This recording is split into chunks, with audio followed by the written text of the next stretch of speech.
Center.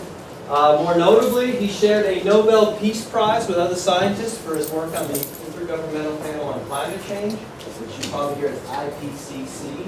He's won numerous awards. Very recently, he won the Hans Oster Award in Europe. He just came back from Europe. To put that in perspective, that would be like an actor winning the Lifetime Achievement Award at the Academy Awards. That's how important that one is. Okay? However, I like to refer to Mike Mann as one of my heroes. Now, raise your hand if a scientist is a hero to you. Oh, great. See, there's a good crowd here. Heroes are people who do wonderful things for society. They stand up to adversity. They don't run and hide. And they are people who are going to benefit the world. Mike Mann's research is trying to fill one of the puzzles of the climate change problem, which I'm sure he'll talk about today as one of the greatest issues facing mankind. And because of this research, he has come under personal attack by people who find that information inconvenient. Most people would duck and cover. Mike Mann, though, has stood up for the science and his fellow scientists, and for that I applaud him, and that is why he is one of my true heroes. So without further ado, Dr. Mike Mann.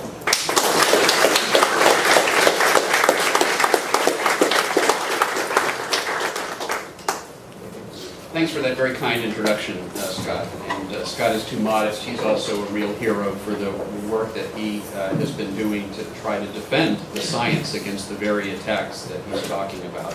So I thank Scott for his efforts in that regard.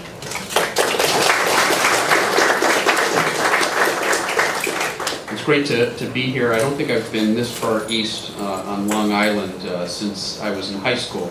Went on a bike trip, and I took the ferry across to Point Montauk and then biked all of Long Island. I think this is the first time I've been back to this area, so it's great to be back.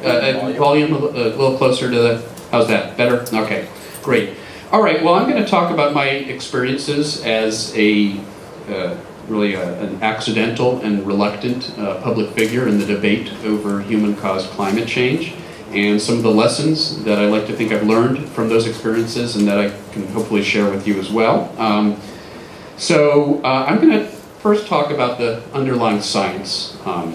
The first point I'd like to make is that the case for a human influence on climate is actually not that difficult to make. It's grounded in very basic physics and chemistry that has been known for nearly 2 centuries. So the greenhouse effect, the fact that certain gases in the atmosphere, like CO2, warm the lower part of the atmosphere and warm the surface of the planet, that's been understood for nearly 2 centuries. Again, it's basic physics and chemistry. We also know that we are elevating the concentration of these greenhouse gases in the atmosphere through human activities such as fossil fuel burning. A little bit hard to see, but there you see the record of CO2 measured directly for more than the past half century that demonstrates this rise. Currently, CO2 levels are at about 392 parts per million. Pre-industrial levels were about 280 parts per million. And right now they're increasing at about 2 to 3 parts per million. In fact, this year was the largest increase yet observed, an increase of 3 parts per million. So, we're nearing 400 parts per million. I'll allude to later on in the talk the fact that many scientists feel that if we go above 450 parts per million CO2 in the atmosphere, we really will start to see some of the more damaging impacts of climate change. And so if you do the math, it won't take that many years to get there if we follow business as usual. Okay, so the greenhouse effect is basic physics and chemistry we've known for nearly 2 centuries. We know we are increasing the concentrations of these greenhouse gases in the atmosphere substantially. What would be truly surprising, what scientists wouldn't be able to explain, would be if the planet wasn't warming in response. And we know that the planet is warming. It's warmed by, there's a little bit of a delay here. There we go. It's warmed by a little less than a degree Celsius, basically 1.5 degrees Fahrenheit thus far this century. Now, If you don't believe the thermometer records that we use to estimate the temperatures of the globe, I could show you a dozen different lines of evidence, other independent lines of evidence that tell us that the planet is warming and that the climate is indeed changing much in the way we expect it to as we continue to warm the planet. Now, everything I've told you thus far is not based on climate models. You'll sometimes hear the claim made, well, you know, all this science is based on these very complicated models of the climate, and you know, we can't really trust them. And that's simply not true. Our understanding of human-caused climate change, as I've already showed you, is based on basic physics and chemistry and undeniable measurements that verify that the planet is responding in the way that we expect it to. Now, we do use these models of the climate system, to study some of the more specific potential impacts of climate change.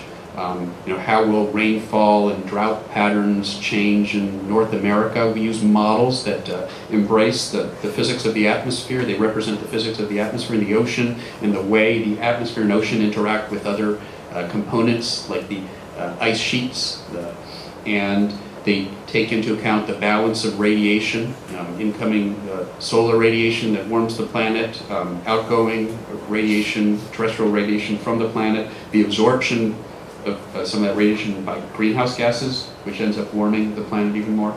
Okay, so these models, we do use them to try to look at some of the specific impacts of climate change. And you'll, as I said, sometimes hear the claim made that these models can't be trusted. They haven't been validated. They haven't been tested. And that's simply not true. And you're probably wondering why I'm showing you Tom's Diner from the Seinfeld. That's right, the Seinfeld show. Well, 3 years before the Seinfeld show went on the air, that was, I think it went on the air in 1991, 3 years before that, in 1988, James Hansen of the NASA Goddard Institute for Space Studies, a climate modeling center of NASA located in Manhattan, just above Tom's Diner. In fact, you can just barely see, I think if you were to go one floor up, you would actually see some of the offices to the NASA Goddard Institute for Space Studies. So decades ago, James Hansen at the NASA Goddard Institute for Space Studies was making predictions about the future using a climate model that by today's standards was actually quite primitive. Now, what you see here were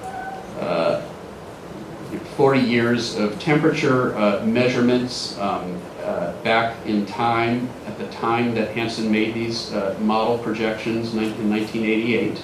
And so you can see that the planet had warmed over the past several decades. And he ran the model 3 different times using slightly different initial conditions. And since the climate has a little bit of chaotic nature to it, just like weather has a certain random component, the climate has a certain random component. So when you run the model 3 different times, you won't get identical trajectories. But all 3 simulations do a pretty good job capturing the warming that had been seen. And he then projected the model forward based on different assumptions of fossil fuel burning. After all, there was no way to know whether we would begin to curtail our fossil fuel emissions, giving us a low scenario like C, continue more or less along the trajectory that we had been going down, or perhaps we might ramp up our emissions dramatically. So he considered 3 different possible scenarios and made a prediction of how much warming we would expect given those 3 possible scenarios. And it turns out we chose an emission scenario that pretty much put us on that middle scenario, that blue curve. So that's what the model predicted for the scenario, the fossil fuel burning scenario that we pursued. And a little bit of a lag here. Oops. Sorry, there's a little bit of a lag. That's what the observations show over the subsequent 2 decades. I would argue a pretty good prediction, 2 decades in advance, of the warming that would be expected based on the addition of fossil fuels into the atmosphere. I would call that a pretty impressive prediction. Now, if you're a critic, you might point to this episode here. a little bit of technical glitch. No, responding. There we go. Sorry about that. There's a delay.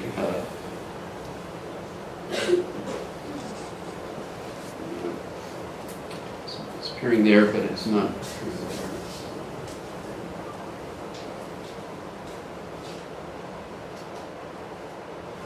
Well, I'll just.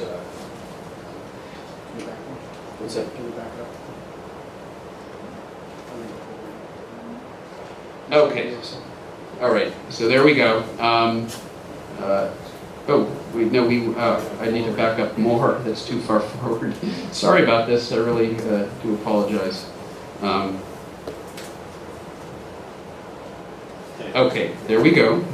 So you might point to that cooling that occurred in the 1992, 93, 94, half a degree Celsius, nearly 1 Fahrenheit degree cooling persisted for several years, and the model didn't predict that. So you might say, well, how can we trust a model that can't predict something as obvious as that? And I've sort of given away the punchline already, but the fact is that in 1988, James Hansen couldn't have known that Mount Pinatubo would erupt in 1991. And when it did, it put large amounts of material into the stratosphere, what we call aerosol, sulfate particulates, that have a reflective property.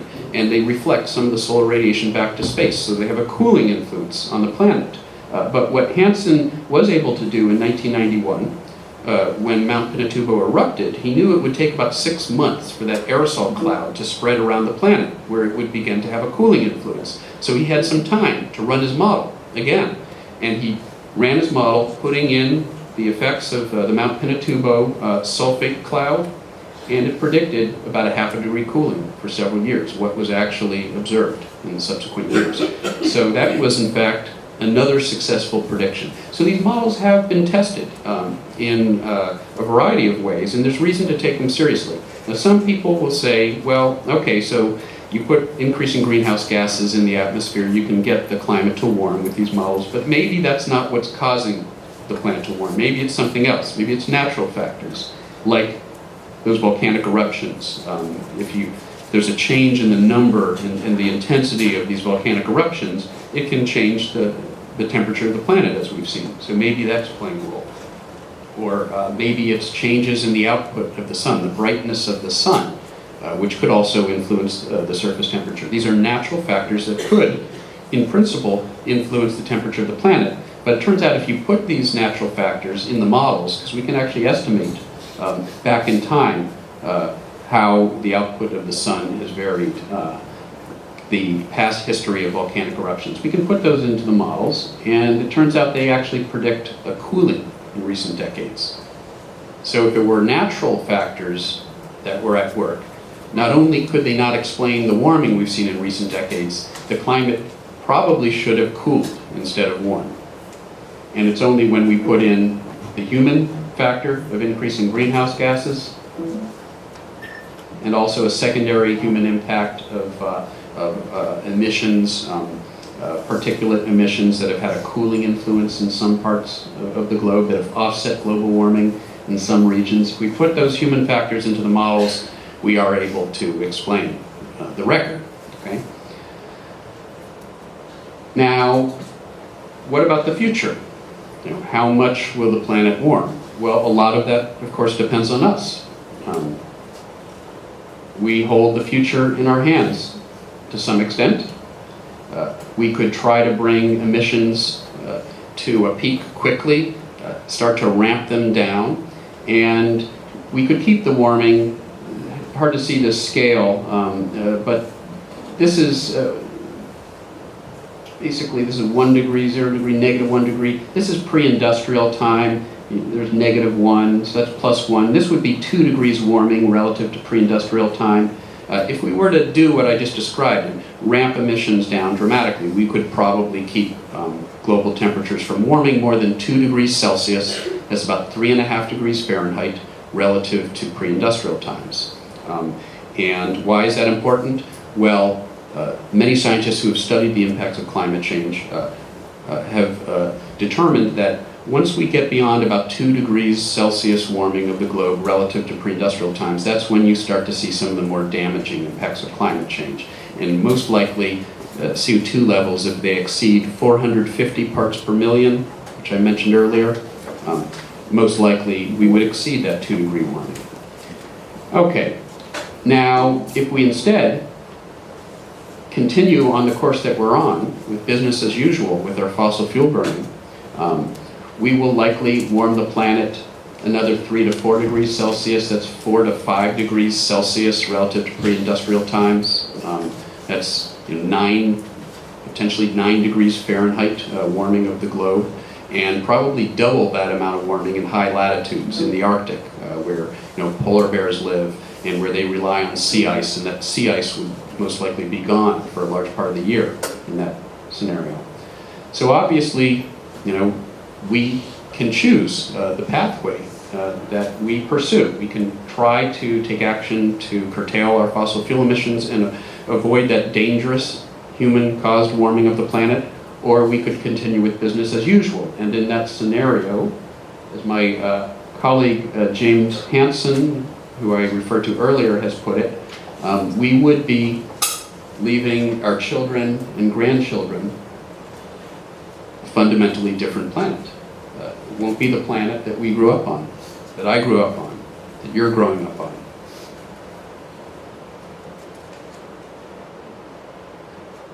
Okay, so you might ask, if the science is this clear, if the threat is this real, why has there been no action taken to deal with the problem? And that's where sort of the second half of my talk comes in. The campaign to deny that there is a problem. There was a memo that was leaked back in 2002. It was a memo from Republican pollster Frank Luntz that basically advised his client, the fossil fuel industry, that the public was beginning to accept the reality of human-caused global warming and human-caused climate change. And if they were to become convinced that the problem is real, they would demand action be taken. They would demand policy action be taken. But there was still a narrow window of opportunity left to try to insert confusion and doubt into the public mindset, to manufacture false controversies about the science, to convince the public that the science was grossly uncertain and that it would potentially damage the economy, for example, if we were to take action to combat this problem. Now, that was more or less the tactic that was subsequently followed, and in fact, it wasn't all that new a tactic. It dated back decades to the campaign that was used by the tobacco industry to try to call into doubt the science linking the use of their product, tobacco products, to human health impacts like lung cancer. Except now what we have is the fossil fuel industry trying to convince the public that the use of their product, fossil fuels, is not impairing the health of the planet. But in many ways, the campaign is quite similar. The effort to manufacture controversy, to create to create organizations and front groups whose sole purpose is to try to insert controversy, insert confusion into the public debate. And we have prominent politicians, for example, like James Inhofe of Oklahoma, who have called climate change the greatest hoax ever perpetrated by on the American people. And a colleague of mine, Naomi Oreskes, who wrote one of those books I just showed you, Merchants of Doubt, that talks about sort of the campaign to deny climate change and how it relates back to previous anti-science campaigns like the tobacco industry campaign. When it comes to this idea that scientists, thousands of scientists around the world have engaged in this elaborate hoax, not only to convince the public that climate change is happening, but to somehow make sea level and global temperatures and the glaciers all play along with this hoax. We should be so organized, is what Naomi says. You get 3 scientists in a room, and any of us who are scientists can tell you, you'll probably have a tough time getting us to agree on just about anything. And so the idea that thousands of scientists could engage in a hoax, and like I said, make the climate play along with the hoax, is really pretty ridiculous. And yet, because of this campaign to convince the public that that there is, that the science isn't real, that the science isn't solid, this continues to be claimed by people like James Inhofe. So you might be wondering, how did I get tangled up in this debate, in this controversy? More than a decade ago, my colleagues and I can already tell that this animation is going to be a bit of a problem, so I'm just going to skip through it. We used information like tree rings and corals and ice cores to try to piece together the puzzle of how the climate had changed in the distant past, to try to put modern climate change in a longer-term context, because we only have about a century to a century and a half, as you saw, of long-term thermometer records, and with that brief record, it's hard to determine, how unusual the warming of the past century really is. And so we used these other sources of data to try to extend the record back in time, and it yielded these patterns that allowed us to say things about how El Nino might have changed in the past. You can see warming and cooling in the eastern tropical Pacific. You see things going on in the North Atlantic. The climate system is very dynamic, and really what drove this research was an effort to understand the dynamic nature of the climate system for centuries back into the past. But almost as an afterthought, we did what scientifically is perhaps the least interesting thing you could do with these rich patterns. We just averaged over them to get a single number for each year, the average temperature of the northern hemisphere where we had the most data. And that led to this curve here. It's very difficult to see, sorry, in the light. It's an estimate of how the average temperature of the northern hemisphere varied over the past 1,000 years. You can see relatively warm conditions 1,000 years ago, descending into the cold temperatures of the Little Ice Age in the 19th, 18th, 19th centuries. And then you can see the warming of the 20th century and the modern instrumental record, which takes us up to a level of warmth that's not seen anywhere in that reconstruction as far back as it goes, 1,000 years. And so this curve was featured in the summary for policymakers of the IPCC report, the 2001 third assessment report of the IPCC. It's the one part of the IPCC report that's read by policymakers, that's read by non-experts, and it became somewhat of an icon in the climate change debate. In large part, I believe, because it told a simple picture. You didn't need to understand the physics of how a climate model works, for example, to understand what this picture was telling you. That recent warming was indeed unprecedented in a fairly long-term context, and by inference, it probably had something to do with what we were doing.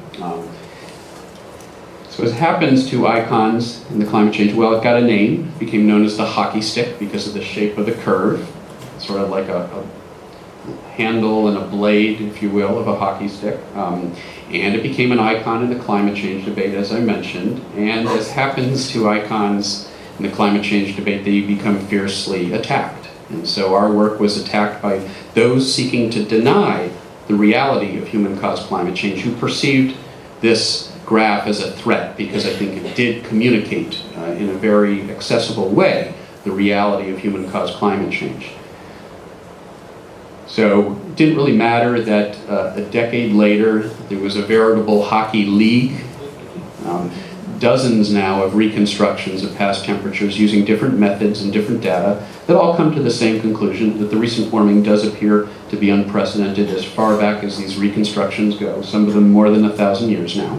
And it didn't really matter that this is hardly the primary pillar of evidence for human-caused climate change. I sort of outlined that evidence at the very beginning of my talk. The fact that we are warming the planet, and that it's because of the burning of fossil fuels and other activities that are increasing levels of greenhouse gases in the atmosphere, that's based on really basic physics and chemistry. It has nothing to do with the hockey stick. If the hockey stick, or in fact this entire hockey league, didn't exist, we would still know that humans are warming the planet and changing the climate, and that if we continue on the course that we're on, we will see some potentially very damaging impacts on our environment and on us. It didn't matter. None of that mattered because it was a potent icon.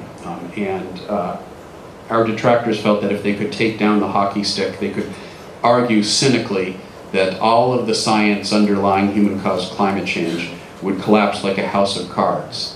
When in fact, that's not the way science works.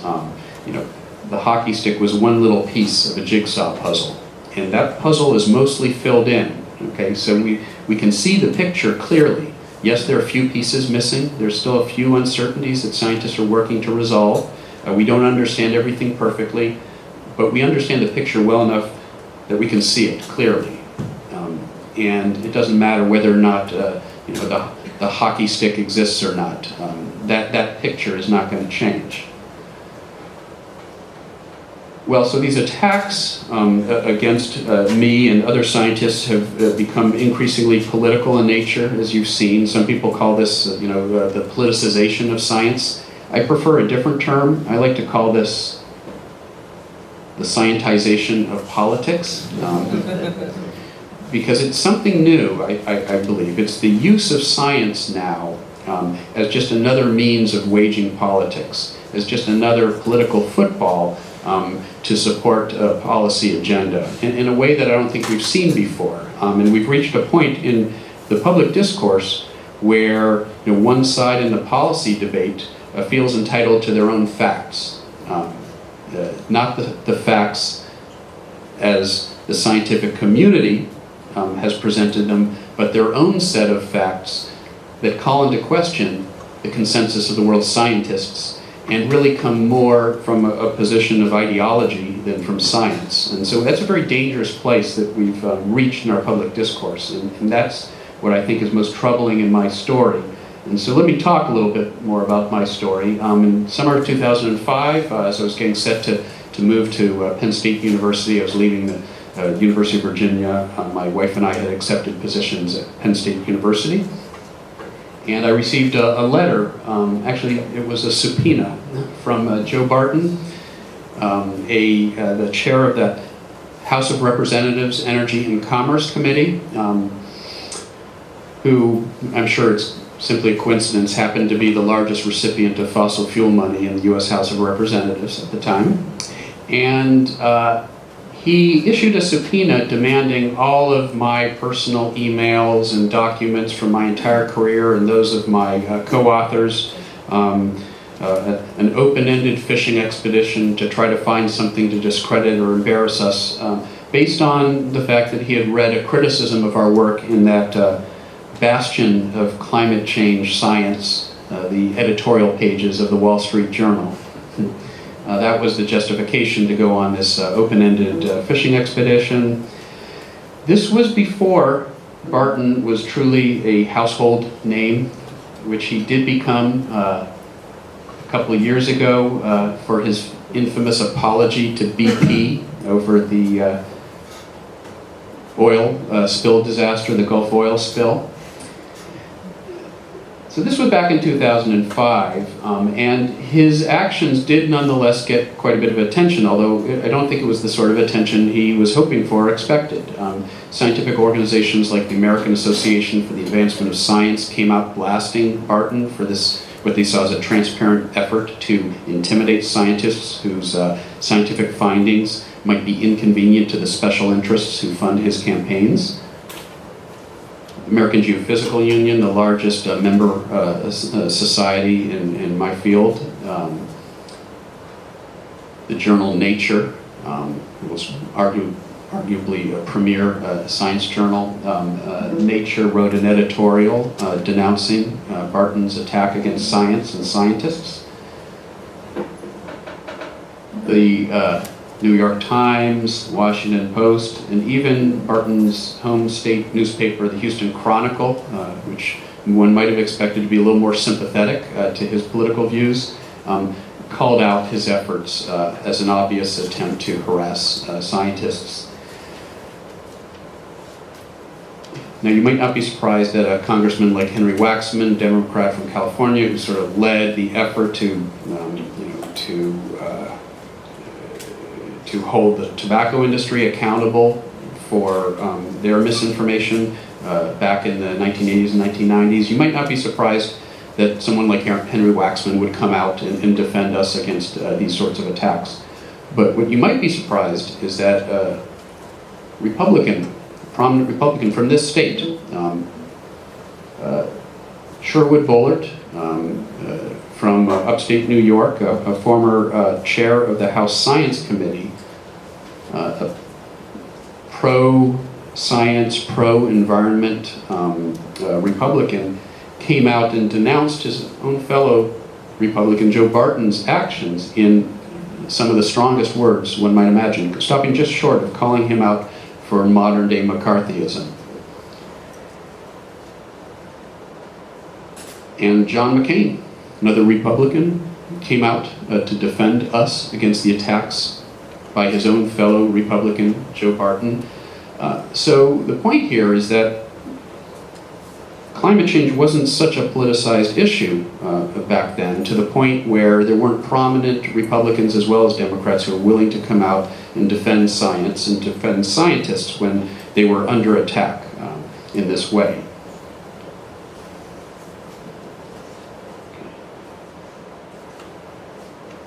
All right. Now, I haven't said anything yet. The latest salvo in this ongoing battle to discredit climate science, to discredit climate scientists, occurred back in December 2009. Some of you may have heard of this. It was referred to as Climategate. This was in the weeks leading up to the Copenhagen summit, arguably the first opportunity in years for meaningful progress to deal with climate change. And I'm sure it was just a coincidence that in the weeks leading up to that summit, there was a sudden release of supposedly damning emails between climate scientists that climate change deniers claimed called the entire science of climate change into question. The Saudi Arabian delegate at Copenhagen cited these stolen emails as evidence that climate change is indeed a hoax, and he claimed that it would fundamentally influence the proceedings in Copenhagen. This supposedly damning information that was leaked from these stolen emails between climate scientists, which were put out into the public domain, and individual words and phrases from these emails were taken out of context and even strung together in ways that they didn't even appear in the original emails to try to make it sound like climate scientists were fudging the data, that climate change was the elaborate hoax that James Inhofe had claimed it was. Back in December 2009, Sarah Palin wrote an op-ed in the Washington Post where she cited this as evidence that that climate scientists can't be trusted. She claimed that they had these emails showed that they had manipulated data to hide the decline in global temperatures. Now, what's interesting about that claim is that the email she was referring to was written in early 1999 on the heels of the warmest year we had ever seen at the time. 1998 was the warmest year on record. If anything, climate scientists at that time would have been talking about the acceleration of global warming. There was no decline to speak of. And instead, what that email was talking about was the decline in responsiveness to certain types of tree ring data after 1960. That was well known. It had been described in the literature, and this one scientist was trying to prepare a graphic that would sort of demonstrate our understanding of temperature trends using various lines of evidence, including some reconstructions from tree rings. And what he was talking about was getting rid of the bad part of that data after 1960, the part of the data that were known to be bad because they decline in their sensitivity to temperatures. And so I pointed this out, among other things, in my own op-ed at the Washington Post, published 9 days later, and it appeared to have an impact on Sarah Palin.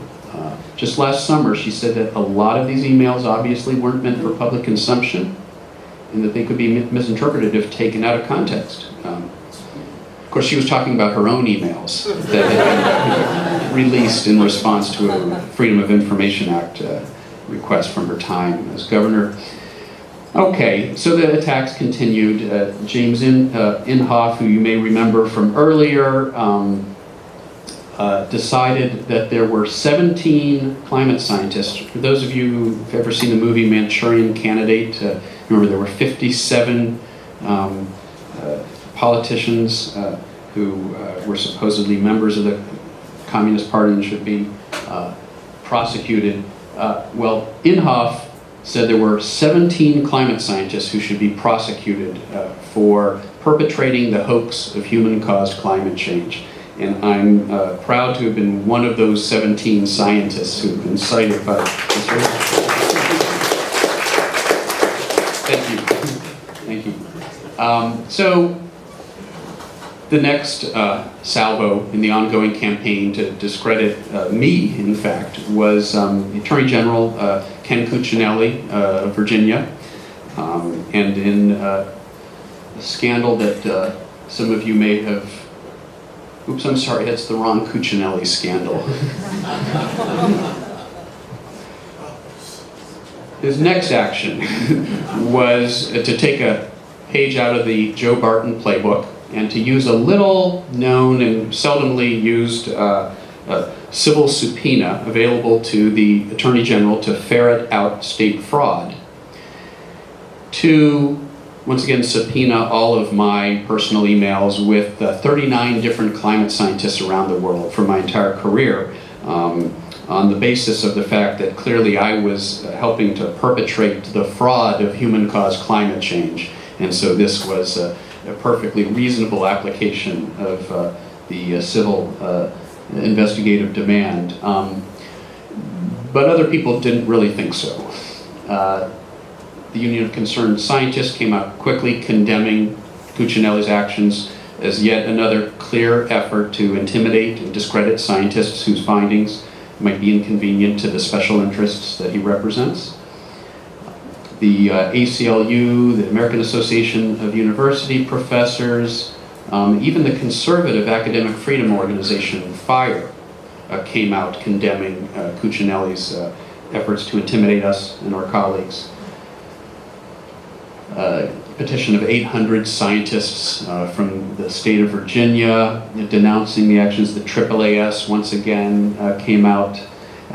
National Center for Atmospheric Research.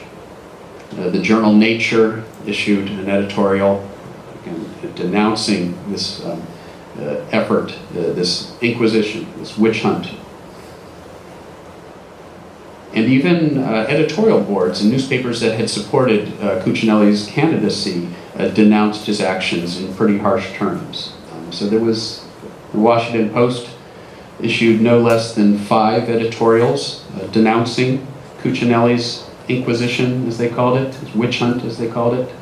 And even their award-winning cartoonist, Tom Towles, couldn't resist commenting on the matter. This is my personal favorite, I have to admit. Cuccinelli up here. And you, I'll be wanting to see your emails too. It's a Galileo down there. So there was a very resounding response from institutions across civil society denouncing this effort to intimidate scientists. The lower court quashed his effort, noting that, interestingly, in his 40-page filing, he had somehow managed to not actually explain where it was that we had been guilty of impropriety. And he appealed he appealed the court hearing. It went all the way to the Virginia Supreme Court, which rejected the case with prejudice, meaning he doesn't want them. They don't want him to come back to the court with this again. So that was at least a victory. It was a momentary victory, but the attacks continued. Congressional Republicans, when they were getting ready to retake the House of Representatives back in fall of 2010, were very clear that they were going to use their new authority to hold a whole new set of hearings, witch trials, show trials, subjecting putting climate scientists in the hot seat and attacking their integrity and accusing them of malfeasance. But once again, pillars of from their own party, in particular Sherwood Bullet, former House Science Committee Chair, Republican, New York Republican, wrote an op-ed in the Washington Post warning his fellow Republicans that if they were to go down that road, they would be in danger of establishing their party, his party, as the party of anti-science. And fortunately, they didn't choose to do that when they did retake control. So let me put up here this quote, Edmund Burke, attributed to Edmund Burke: "All that is necessary for the triumph of evil is that good men, it should be good men and women, do nothing." And fortunately, in our case, that hasn't been true. Good men and women on both sides of our political spectrum have come out to defend us, the scientists and the science, when under politicized attacks. And it gives me some optimism for the future. So what about the future? What can we do to solve the problem of human-caused climate change? Obviously, there are things we can do individually, voluntary measures that we can take. If you have the carbon footprint of a Sasquatch, 30 metric tons of carbon per year. The average American produces about 20 metric tons of carbon per year. That's roughly the weight of 2 large male African elephants. That's the weight of the carbon that we put into the air on average every year. There are lots of things that you can do to bring your carbon footprint down to one that's more Cinderella-sized. And if everybody would do that, if everybody took those measures, then we could make a big dent in this problem. But unfortunately, and economists know this, people won't voluntarily do things if there isn't an incentive structure in place for them to do so, in general. And so ultimately, to solve this problem, there is no magic bullet. We need to incentivize non-carbon-based forms of energy. We need to transition away from fossil fuels. We need to incorporate the damage that fossil fuels are doing to the planet into the economic decision-making process. And we need to do so fairly quickly if we are going to avert what many of my colleagues believe to be the threat of dangerous impacts on our planet. Now finally, let me leave this on a personal note. The problem of climate change is so often framed as an issue of science or policy or economics, but to me more than anything else, it's an issue of ethics. It's an issue of making the right decisions now so that we don't leave our children and grandchildren. That's my daughter underneath the polar bear at the Pittsburgh Zoo. You know, I'm not torturing my daughter. There's a plexiglass tube at the Pittsburgh Zoo, and you can walk through that tube and you can see the polar bears in the feeding pool. And if you happen to be on an NSF-funded project to create a climate change outreach program for zoos and aquaria across the country, you might be able to get the manager to throw the fish into the pool when your daughter's walking underneath. But on a serious note, I would hate to think that, you know, when my daughter grows up and she goes back to that zoo with her children, she'll be pointing to these polar bears and talking about how they used to exist in the wild, but they don't anymore because we literally melted their environment through global warming. There's still time to make the choices now so that we avert that future, but there isn't a whole lot of time, so there is an urgency to this problem. And I think I'll leave it on that note, and I'll be happy to field questions from you. Thank you.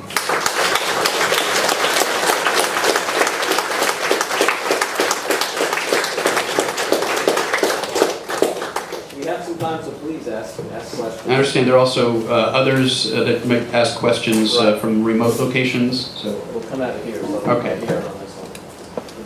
Yeah. Scott, do you want to lead the Q&A? Okay. You were talking about on the models, like if we stop the carbon emissions. If we were to do that, what would happen in the future regarding the climate? Would it revert back to a more natural cycles of temperature, or